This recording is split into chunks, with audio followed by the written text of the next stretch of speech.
साहब और शहबाज शरीफ साहब की वालिदा और मरियम नवाज साहिबा और हमजा शहबाज शरीफ साहब की दादी की जो आखिरी रसूमात है वो होने वाली हैं। उनका जसद खाकी जो है वो पाकिस्तान पहुंचेगा और उसके बाद फिर आखिरी रसूमात के हवाले से चीजें फाइनलाइज होंगी। Doctor Afnan, thank you so much, आपने ज्वाइन किया।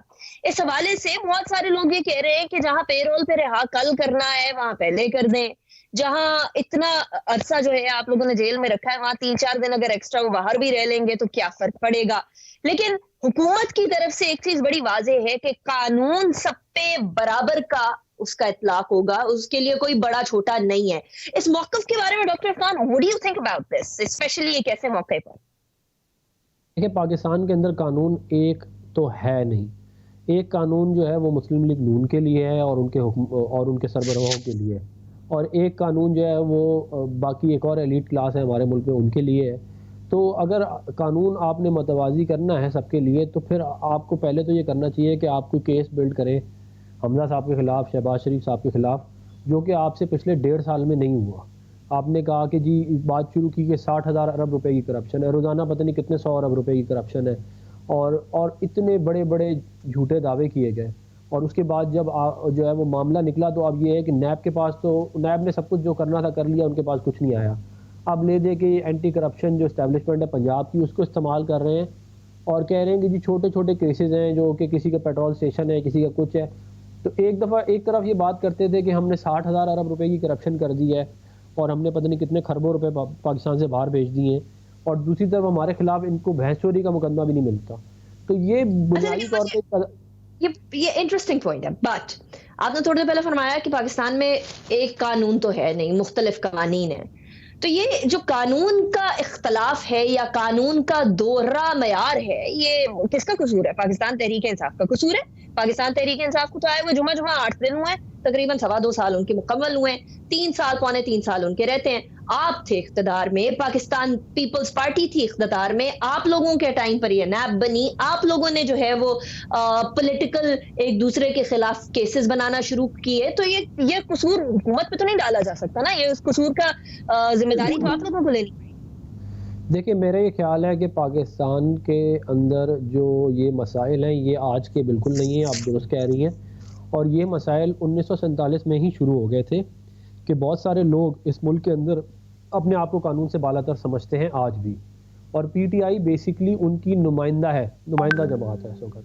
और क्योंकि जो है वो उनको प्रोटेक्शन हासिल है, मिसाल के तौर पे आप ले लें, इमरान खान साहब जो हैं उनके ऊपर बेताशा करप्शन के कहते हैं इल्ज़ामात भी हैं, उनके पास एसेट बियॉन्ड मीन्स के पता नहीं कितना ज़्यादा उनके ऊपर केसेस बन सकते हैं, लेकिन आज तक कोई एक्शन नहीं हुआ। इसके अलावा और फिर वो आपके सामने आया था एक बहुत मशहूर पिज़्ज़ा वाला केस, फिर और पता नहीं कितने केसेस हैं। तो बुनियादी तौर पे बात ये है कि नैब जो है उसको एक पॉलिटिकल इंजीनियरिंग का टूल बनाया गया है, यानी कि अकाउंटेबिलिटी को आपने यूज़ किया अपने मुखालफिन को दबाने के लिए। अगर तो तो जब अकाउंटेबिलिटी का पीपल्स पार्टी कानून कह रही थी आप आप एक लोगों को बनाते और कानून वो चेंज करने अक्रॉस द का, बोर्ड होता। नहीं, लेकिन जब पीपल्स पार्टी कह रही थी आप लोगों को कानून चेंज करने का, तब आप लोग डट गए थे, आप सीसा पे लाई दीवार जैसे खड़े हो गए थे कि नहीं जी, हम लोगों ने ये कानून तब्दील नहीं करना। क्या कानून पे बहुत ज्यादा भरोसा था या फिर इस बात पे भरोसा था कि इसका शिकार हम नहीं होंगे? देखिए, हमसे भी गलतियाँ हुई हैं, पहली बात तो ये, हम कोई फरिश्ते तो हैं नहीं, हमसे भी गलतियाँ हुई, हम इंसान हैं। लेकिन हमारा जो बुनियादी सोच थी, मैं आपको वो बता देता हूँ नैब के कानून के पीछे। हमारी ये सोच थी कि पाकिस्तान के अंदर अगर अकाउंटेबिलिटी का कोई कानून नहीं होगा, तो उसकी वजह से करप्शन बढ़ेगी, और हम इन प्रिंसिपल अकाउंटेबिलिटी के इदारे को भी ख़त्म नहीं करना चाहते थे। ये हमारी सोच थी और हमारी नेक नियति थी। लेकिन हमने जो सोच बनाई थी, पीपल पार्टी ये समझती थी कि इसका इस्तेमाल इस तरह होगा, और उसके अंदर पीपल पार्टी की जो बात है वो सच साबित हुई। लेकिन इसके अंदर अफसोस की बात ये है कि हमारे मुल्क के अंदर ही ऐसे लोग हैं जो कि हमारे मुल्क के इदारों को कंट्रोवर्शियल कर रहे हैं, और हमारे मुल्क के इदारों के अंदर आप देखें ना, आप मुझे बताएं कौन नैब की बात के ऊपर डॉक्टर, ट्रस्ट आई करे। Have to stop you over here, right over here. इदारों को कंट्रोवर्शियल करने की जब बात आती है ना, तो अनफॉर्चुनेटली पाकिस्तान मुस्लिम लीग नून के जो आजकल प्लेटफॉर्म से कुछ तकारीर हो रही हैं, क्या वो इदारों को कंट्रोवर्शियल नहीं बनाती? स्पेशली जब हमसाया मुल्क वही स्टेटमेंट्स उठा के, चाहे वो यार सादिक साहब की स्टेटमेंट हो या पीएमएलएन के कायद नवाज शरीफ साहब की स्टेटमेंट्स हो, उनको उठाकर इस कदर उछालता है कि वो फिर एक एंटी पाकिस्तान नैरेटिव बनता हुआ नजर आता है।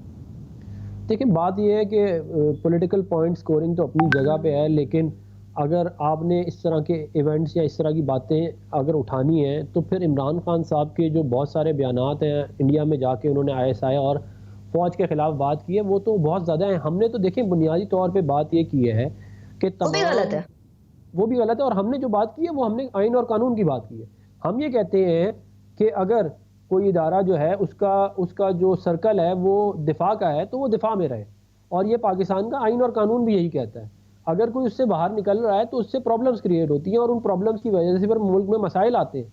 अब आप ये देख लेना पिछले 2.5 साल के अंदर ये मसाइल जो है ये अल्टीमेटली स्टार्ट इधर से होते हैं कि इलेक्शन होता है, और इलेक्शन के बाद जो फरीक जीतता है वो कहता है इलेक्शन बिल्कुल साफ शफाफ था, और जो नहीं जीतता वो कहता है कि धांधली हुई थी। ये हम लोगों ने 2013 में आप लोगों की जीत के बाद पीटीआई को करते देखा, और 2018 में आप लोगों की हार के बाद आप लोगों को करते देखा पीटीआई की जीत के बाद। नाउ द क्वेश्चन इज कि घूम फिर कर बात ये आ जाती है कि क्या आप लोग हुकूमत के साथ बैठकर इलेक्टोरल रिफॉर्म्स करने को तैयार है? अभी हाल ही में हुकूमत की तरफ से ये अनाउंसमेंट भी हुई थी कि हम सारे सिस्टम को इलेक्ट्रॉनिक कर देंगे। वजीर आजम इमरान खान साहब ने बोला था, वुड यू सपोर्ट दैट? क्या आप लोग उसके हामी होंगे? देखिए, मैं तो 110% इलेक्ट्रॉनिक वोटिंग के खिलाफ हूँ, क्योंकि उसकी वजह ये है कि इलेक्ट्रॉनिक वोटिंग को मैनिपुलेट करना बहुत आसान है। मिसाल आप ले लें, आपने इलेक्ट्रॉनिक वोट के अंदर किया कि आपने एक पैनल बनाया, टेक्नोलॉजी का एक कोई भी सर्वर लगाया, बैकएंड पे आपके एक बंदा आया, उसने वोट डाला, वो वोट पीछे चला गया एनोनिमसली। लेकिन अगर हमारे मुल्क में आरटीएस सिस्टम बैठ सकता है तो फिर ये वाले सिस्टम को तो पिछली दफ़ा तो आपको तमाम पोलिंग स्टेशनों में घुसना पड़ा था, इसमें तो आपको किसी पोलिंग स्टेशन में भी नहीं घुसना पड़ेगा। आपने सिर्फ इलेक्ट्रॉनिकली रिजल्ट को चेंज करना है और हल्कों का रिजल्ट चेंज होना शुरू हो जाएगा। तो मैं तो सख्त खिलाफ हूँ इलेक्ट्रॉनिक वोटिंग सिस्टम का, और इसकी कोई ज़रूरत भी नहीं है। अब दुनिया की बहुत बड़ी बड़ी डेमोक्रेसीज हैं, उधर इलेक्ट्रॉनिक वोटिंग नहीं होती, पहली बात। दूसरी बात यह है कि हमने जो देखिए, पीटीआई ने मई 2013 में इमरान खान ने इलेक्शन रिजल्ट एक्सेप्ट किया था। ये उसके 1 साल बाद उन्होंने कहा कि 4 सीटें, और 4 सीटें भी जब हमने कहा तो उसमें भी 3 हम लोग जीते, एक जो है वो लोग जीते। तो मतलब कि उसके अंदर भी उनके पास कुछ निकला नहीं। तो इन्होंने ज़ाहिर है, आप मुझे बताएं ना, अगर आपने कोई केस बिल्ड करना है किसी के खिलाफ तो आप ये तो नहीं कहेंगे ना कि वो बड़े अच्छे बड़े ईमानदार हैं लेकिन हम फिर भी उनके खिलाफ हैं। तो इन्होंने हमारे खिलाफ एक केस बिल्ड किया।